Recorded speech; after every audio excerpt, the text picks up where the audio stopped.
আসসালামু আলাইকুম প্রিয় দর্শক মণ্ডলী, আবারও বাউবি বার অনুষ্ঠানের সময় হলো। প্রতিবার এই সময়টায় আমি বাউবি বার অনুষ্ঠানের নিয়ম বলি, আজকে বলবো না। যারা আগে দেখেছেন তারা তো নিয়ম জানেনি, আর যারা আগে অনুষ্ঠান দেখেননি তারা অনুষ্ঠান দেখতে দেখতে অনুষ্ঠানের নিয়ম জেনে যাবেন। শুরুতেই যাচ্ছি আজকের অনুষ্ঠানের দুজন প্রশ্নকারীর কাছে। সবচাইতে কাছে যিনি বসে আছেন, আপনার নাম? রোজিনা মুস্তারিন টুসি। রোজিনা মুস্তারিন টুসি। আপনাকে টুসি বলা যাবে? হ্যাঁ। কি করেন? কলেজে পড়ি। কলেজে পড়েন? Holy Cross college. অনেক পড়াশোনা করেন?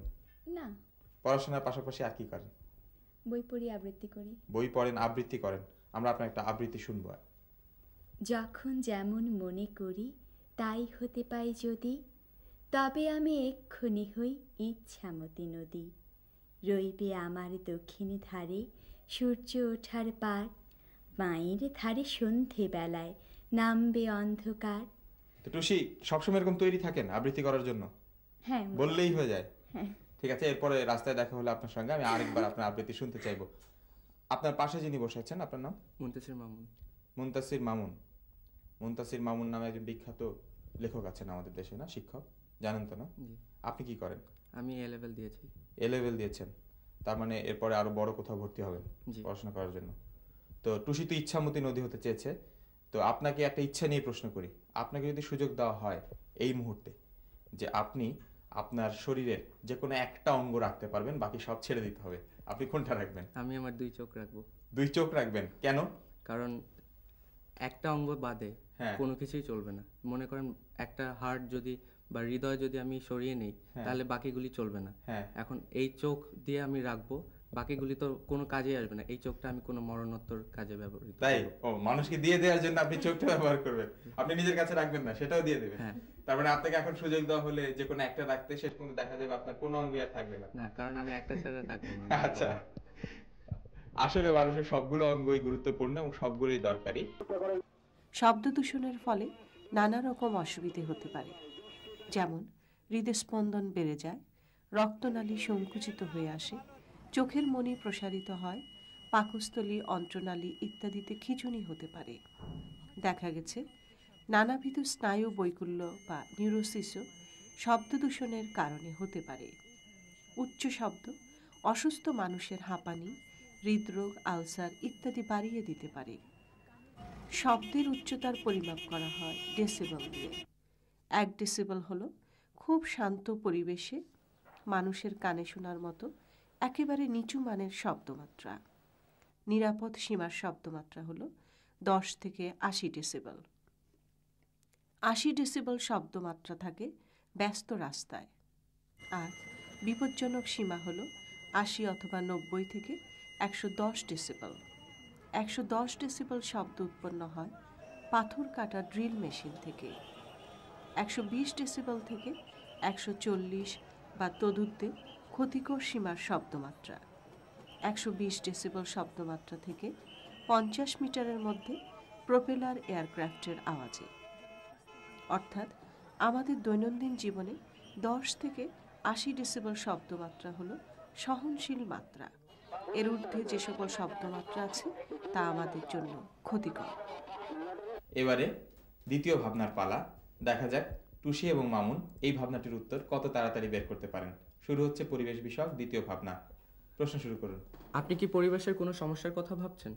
হ্যাঁ, আমি পরিবেশের সমস্যার কথা ভাবছি। আচ্ছা, এই পরিবেশগত সমস্যা কি প্রাকৃতিক? না, প্রাকৃতিক না। অর্থাৎ এই সমস্যা মানুষের তৈরি। আচ্ছা, আপনার এই সমস্যা কি আমাদের স্বাস্থ্যের জন্য ক্ষতিকর? হ্যাঁ, তবে সরাসরিভাবে না। আচ্ছা, এই সমস্যাটি কি সারা পৃথিবীতে দেখা যায়? না, ইউরোপ আমেরিকা মানুষ সচেতন, তো তাই ওইসব দেশে দেখা দেয় না, তবে আমাদের দেশেই বেশি দেখা দেয়। এটা কি আমাদের দেশের সব অঞ্চলেই দেখা যায়? হ্যাঁ, শহর এবং গ্রাম সব জায়গায় সমানভাবে দেখা দেয়। খুব দ্রুত কি এই সমস্যার সমাধান সম্ভব? না, তবে ব্যাপক সামাজিক সচেতনতা থাকলে এটা সহজেই সমাধান করা সম্ভব। আপনি যেহেতু সচেতনতার কথা বললেন, তো আপনার এই এই সমস্যাটা কি যেখানে সেখানে আবর্জনা ফেলার মতো কোনো সমস্যা? না, তবে অনেকটা ওই রকমই। তাহলে আপনি বোধহয় যেখানে সেখানে থুতু ফেলার কথা ভাবছেন। আপনি ঠিক বলেছেন। আমাদের ভাবনাকারী ভেবেছিলেন যেখানে সেখানে থুতু ফেলা নিয়ে। যেখানে সেখানে এই কাজটি করলে রোগ জীবাণু ছড়িয়ে যায় এবং জনস্বাস্থ্যের প্রতি মারাত্মক হুমকি হিসেবে দেখা দেয়।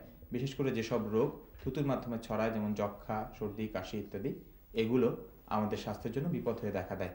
আমরা আজকে থেকে যাদের এই বদভ্যাসটি রয়েছে তা ছেড়ে দেওয়ার সব। হ্যাঁ দর্শক মন্ডলী, এবারে আমাদের অনুষ্ঠানের দ্বিতীয় অতিথির পালা। তিনি দূরে একটি সবুজ রঙের শার্ট। শুরু হচ্ছে বাবি 12 স্বাস্থ্য বিষয়ক প্রথম ভাবনা। বাবি 1। আপনি যে বিষয় নিয়ে ভাবছেন সেটা কি চিকিৎসা বিজ্ঞানের কোনো মৌলিক বিষয়? না, আমি তা ভাবছি না। আচ্ছা, এটি কি কোনো ধরনের ওষুধ? না, এটা কোনো ওষুধও নয়। তাহলে এটা কি কোনো ধরনের যন্ত্র? হ্যাঁ, এটা একটি যন্ত্র। আচ্ছা, এই যন্ত্র কি সরাসরি রোগ সারাতে ব্যবহৃত হয়? না। তাহলে এই যন্ত্রটি কি রোগ পরীক্ষা করতে ব্যবহার করা হয়? হ্যাঁ, এটা একটি পরীক্ষা যন্ত্র। এই যন্ত্র কি বাংলাদেশের সর্বত্রই দেখা যায়? না, এটার ব্যবহার সাধারণত শহরাঞ্চলে সীমাবদ্ধ। গ্রামাঞ্চলে এটার ব্যবহার খুবই কম। যন্ত্রটি কি আলোক রশ্মি ব্যবহার করে? না, এটা আলোক রশ্মি ব্যবহার করে না। তার মানে এটা এক্সট্রা না। আচ্ছা, এই যন্ত্রে কি ম্যাগনেটিক ওয়েভ বা চুম্বক তরঙ্গ ব্যবহার করা হয়? না, তাও না। এটি কি শব্দ তরঙ্গ ব্যবহার করে? হ্যাঁ, আপনারা আমার ভাবনা ধরতে পেরেছেন। জি, আমরা ধরতে পেরেছি। এটা নিশ্চয়ই আল্ট্রাসোনোগ্রাম যন্ত্র। আল্ট্রাসাউন্ড হচ্ছে অতি শব্দ যা সাধারণ মানুষের কানে শোনা যায় না। এর ফ্রিকোয়েন্সি হচ্ছে 20,000 সাইকেলস পার সেকেন্ডেরও বেশি, যেটা আমরা এই শব্দের প্রতিধ্বনি ছবির আকারে দেখে আমরা মানুষ এবং বিভিন্ন প্রাণীর রোগ নির্ণয় করে থাকি। যেমন মানুষের লিভার, গলব্লাডার, কিডনি, প্যানক্রিয়াস এবং গর্ভবতী মায়ের বাচ্চার অবস্থা কেমন আছে তাৎক্ষণিকভাবে ধারণা করা যায়। আল্ট্রাসাউন্ডের সাহায্যে রোগীর কোনো রকম কষ্ট ছাড়াই রোগ নির্ণয় সম্ভব। এবং আমরা মেডিকেল ডায়াগনস্টিক আল্ট্রাসাউন্ডের যে আল্ট্রাসাউন্ডটা ব্যবহার করি, এটা 1 থেকে 20,000 সাইকেলসেরও বেশি, এবং সেটাকে আপনারা 1 থেকে 20 মেগাহার্টস পর্যন্ত ইউজ করি আমরা। কাপলিং জেল দিয়ে তারপর ট্রান্সডিউসারটা ধরলে আপনার পেটের ভিতরের ছবি এখানে পর্দায় আসবে। এখন যে ছবিটা দেখছেন এটা মানুষের একটা রোগীর লিভারের ছবি।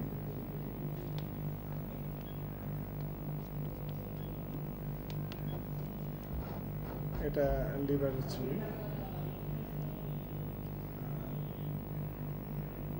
এটা হলো একই রোগীর গল ব্লাডারের ছবি।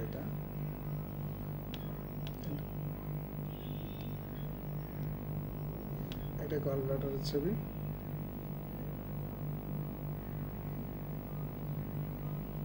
এটা হলো রোগীর কিডনি। এটা রোগীর কিডনির ছবি। কিডনি আমরা পিছন থেকেও দেখতে পারি। এটা রোগীর ডান দিকের কিডনি, আর এটা হলো বাঁ দিকের কিডনি। তো এখানে কিডনি দুটো একে নর্মাল মনে হচ্ছে আমার মনে হয়। এটা আপনার লিভারের উপরে যেটা দেখছি এটা পেশেন্টের হার্ট।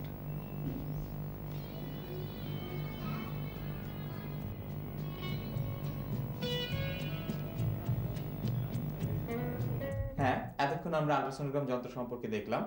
এবারে চলুন দেখা যাক দ্বিতীয় ভাবনার উত্তর টুসি এবং মামুন বের করতে পারে কিনা। এটা কি কোনো ওষুধ? না, এটা কোনো ওষুধ নয়। তাহলে এটা কি চিকিৎসা কাজে ব্যবহৃত হয় এমন কোনো যন্ত্র? না, এটা কোনো যন্ত্রণা নয়। আপনি কি কোনো রোগের কথা চিন্তা করছেন? হ্যাঁ, আমি একটা রোগের কথা চিন্তা করছি। রোগটি কি ছোঁয়াচে রোগ? হ্যাঁ, এটা অধিকাংশ ক্ষেত্রেই ছোঁয়াচে রোগ। এই রোগ কি দেহের বিশেষ সঙ্গে হয়ে থাকে? না, এটা দেহের বিশেষ সঙ্গে হয় না। আচ্ছা, এই রোগ হলে কি রোগীর দেহে কোনো বিশেষ লক্ষণ দেখা যায়, যেমন গুটি ওঠা? না, এই ধরনের কোনো লক্ষণ দেখা যায় না রোগীর দেহে। আচ্ছা, এই রোগের কারণে কি দেহের অন্য কোনো অঙ্গ আক্রান্ত হয়, যেমন যকৃত বা লিভার? হ্যাঁ, এই রোগে যকৃত বা লিভার আক্রান্ত হয়। আরও একটু নিশ্চিত হওয়ার জন্য আপনাকে একটা প্রশ্ন করছি। আচ্ছা, এই রোগের জন্য কি রোগীকে কোনো বিশেষ পথ্যের ব্যবস্থা করা হয়, যেমন বেশি করে পানি খাওয়ানোর জন্য? জি হ্যাঁ, আপনি ঠিকই বলেছেন। আমরা বুঝে গেছি আপনি কি চিন্তা করছেন। আপনি নিশ্চয়ই জন্ডিস নিয়ে চিন্তা জি করছেন। হ্যাঁ, এটি জন্ডিস। জন্ডিস এখন আমাদের দেশে একটি গুরুতর স্বাস্থ্য সমস্যা হিসেবে দেখা দিয়েছে। জন্ডিসে গায়ে গুটি ওঠে না, এটা আমাদের ভাবনাকারী বলেছেন। কিন্তু গুটি না উঠলেও জন্ডিসের কয়েকটি লক্ষণ আছে, যার মধ্যে সবচেয়ে বড় লক্ষণ হচ্ছে এতে গায়ের রং হলুদ হয়ে যেতে থাকে।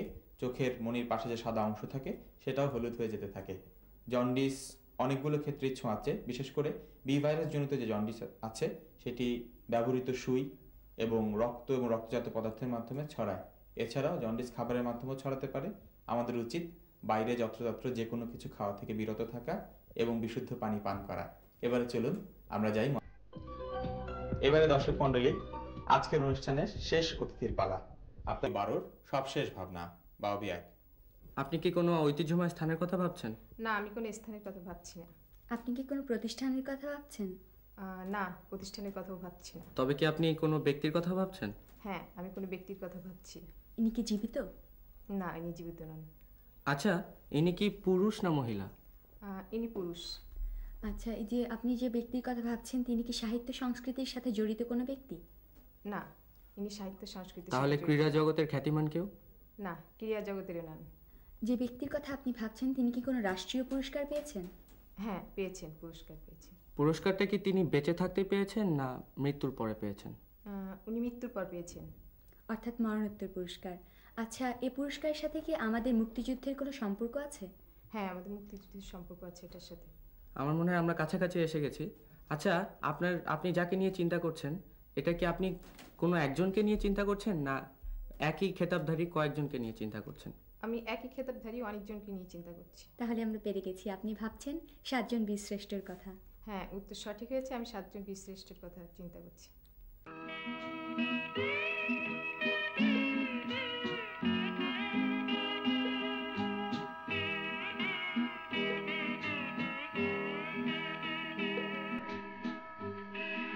এবারে আপনাদের জানিয়ে দেই এই কাগজ নিয়ে যে প্রশ্নটি ছিল সেটির কথা। কোনো কাগজই কখনো সমান সমান 7 ভাজের বেশি করা সম্ভব না। আপনারা চেষ্টা করে দেখতে পারেন, খবরের কাগজ হোক কিংবা বিশাল এর চাইতে গ্রামের বীর শহীদদের স্মৃতিকে অম্লান, অমর ও গৌরবোজ্জ্বল করে রাখার উদ্দেশ্যেই এই স্মৃতিসৌধ নির্মিত হয়েছে। দর্শক মণ্ডলী, এটা মার্চ মাস এবং আমাদের আজকের অনুষ্ঠানের সবশেষ ভাবনাকারী ভেবেছিলেন আমাদের 7 জন বীরশ্রেষ্ঠকে নিয়ে এবং স্বাধীনতা যুদ্ধের প্রতীক জাতীয় স্মৃতিসৌধকে নিয়ে। এই মার্চ মাসে 1971 সালে আমরা আমাদের স্বাধীনতার পথে যাত্রা শুরু করেছিলাম আমাদের মহান মুক্তিযুদ্ধ। আসুন এবারের মার্চ মাসেও আমরা আমাদের জাতিকে সচেতন করে তোলার জন্য, আমাদের জাতিকে শিক্ষিত করে তোলার জন্য শপথ গ্রহণ করি এবং আমাদের প্রত্যেকের বাড়িতে যাতে একজনও নিরক্ষর না থাকে সেই ব্যাপারে চেষ্টা করি। প্রিয় দর্শক মণ্ডলী, আজকের মতো আপনাদের সবাইকে শুভেচ্ছা। খোদা হাফেজ।